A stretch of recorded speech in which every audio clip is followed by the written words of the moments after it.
glad you're here. This is the headquarters of the Nightingales, cut into the mountainside by the first of our kind. We've come to seek the edge we need to defeat Mercer Frey. If you'll follow me, I'll try to explain on the way. This way, please. I'm okay with the dark, but I've spent more than my share of time in caves already.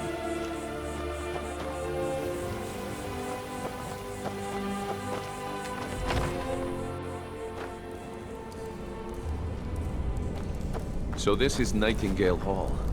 I heard about this place when I joined the guild, but I never believed it existed.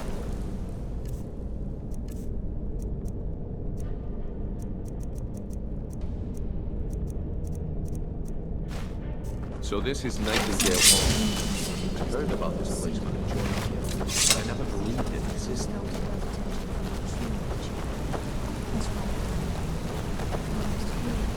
Twin rooms. Trying to understand why I'm here, lass. I'm no priest, and I'm certainly not religious. Why pick me?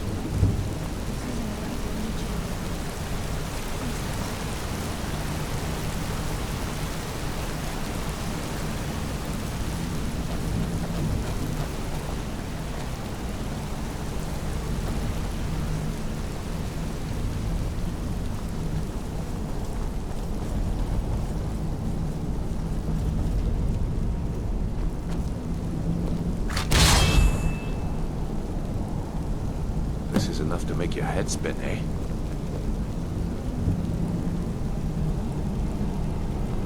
I think we should trust the lass and take the deal.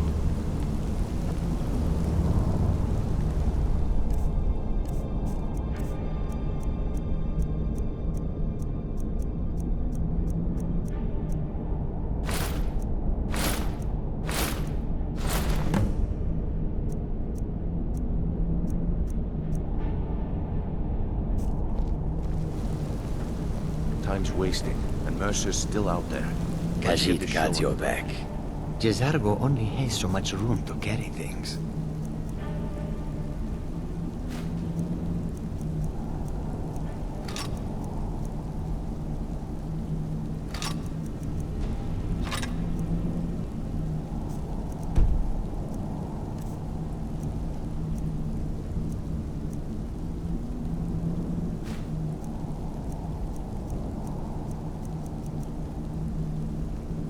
Khajiit will follow.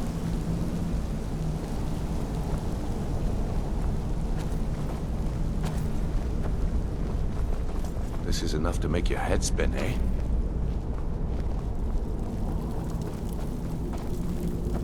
Okay, lass. We've got these get-ups on. Now what?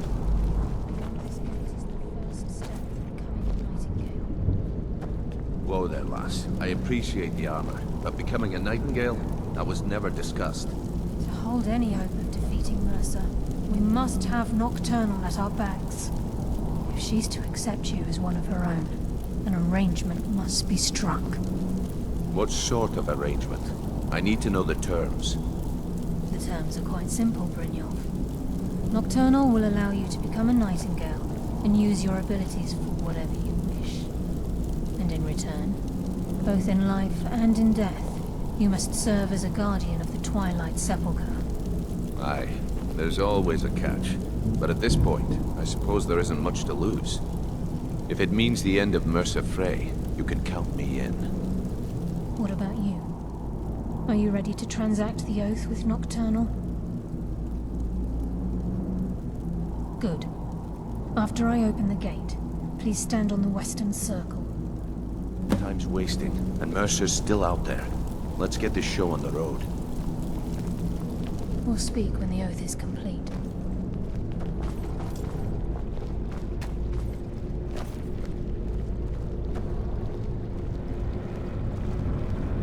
We'll speak when the oath is complete.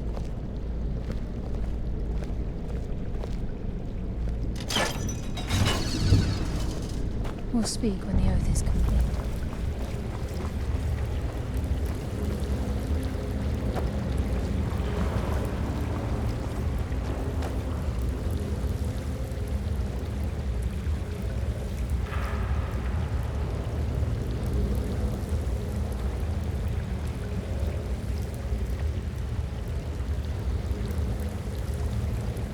I call upon you, Lady Nocturnal, Queen of Murk, and Empress of Shadow. Hear my voice. Ah, Carlia. I was wondering when I'd hear from you again. Lose something, did we? My lady, I've come before you to throw myself upon your mercy and to accept responsibility for my failure. You're already mine, Carlia. Your terms were struck long ago. What could you possibly offer me now? I have two others that wish to transact the oath, to serve you both in life and in death. You surprise me, Carlia. This offer is definitely weighted in my favor. My appetite for Mercer's demise exceeds my craving for wealth and grace. Revenge. How interesting. Very well. The conditions are acceptable. You may proceed.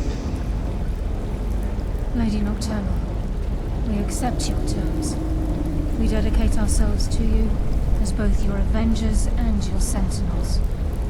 We will honor our agreement in this life and the next until the conditions have been met.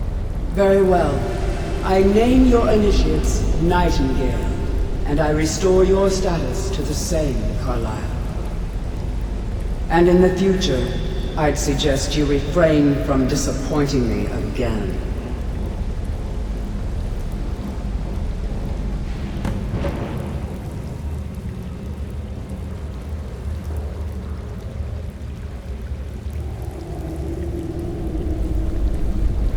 Now that you've transacted the oath, it's time to reveal the final piece of the puzzle to you. Mercer's true crime. Mercer was able to unlock the Guild's vault without 2 keys because of what he stole from the Twilight Sepulchre, the skeleton key.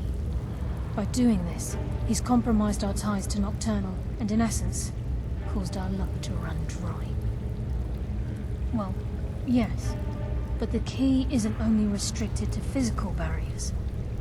All of us possess untapped abilities, the potential to wield great power securely sealed within our minds.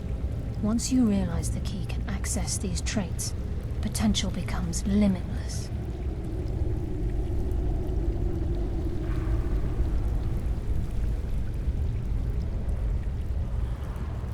Good. Then you understand why this is about more than just Mercer's lust for power. If the key isn't returned to its lock in the Twilight Sepulchre, things will never be the same for the Guild. As time passed, our luck would diminish to the point of non-existence, and whether you know it or not, our uncanny luck defines our trade. Very true. In our line of work, it's quite rare we set out to return a stolen item to its rightful owner. Before we depart, Brynjolf has some business to discuss. I suggest you listen to him. Listen, lad. There's one last piece of business we need to settle before we go after Mercer. The leadership of the Guild. Carlia and I had a long discussion before you arrived here. Thanks to your efforts, Mercer's treachery has been exposed. After we deal with him, all that remains is restoring the Guild to its full strength. As a result, we both feel that you have the potential of replacing Mercer as leader of the Thieves' Guild. I've been at this game a long time, my friend. A long time. I've stolen trinkets from nobles and framed priests for murder. I'm good at what I do, maybe even one of the best, but it's all I know. I've never been one to lead. Never desired it, never cared for it. Don't want it.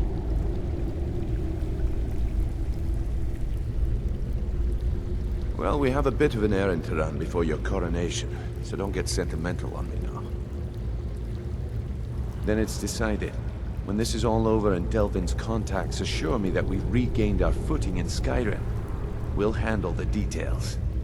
Until then, we have quite the task ahead. I've been poring over the plans you brought us, and I'm convinced the eyes of the Falmer are in the Dwarven ruins at Erkenthand. Carlia and I will meet you there. Prepare yourself, lad. This will be a fight to remember. Aye, and some of Mercer Old Delvin kept calling it a curse, and we all laughed at him. Looks like the joke's on us. If you would have asked me that yesterday, I'd have said no. But now I think our chances have improved. Look, call me crazy if you like, but I trust Carlia. I don't think she'd lead us down a suicidal path. Besides, I'd rather die with some of Mercer's blood on my blade than spend the rest of my life regretting that I ran the other way. Until next we meet, lad.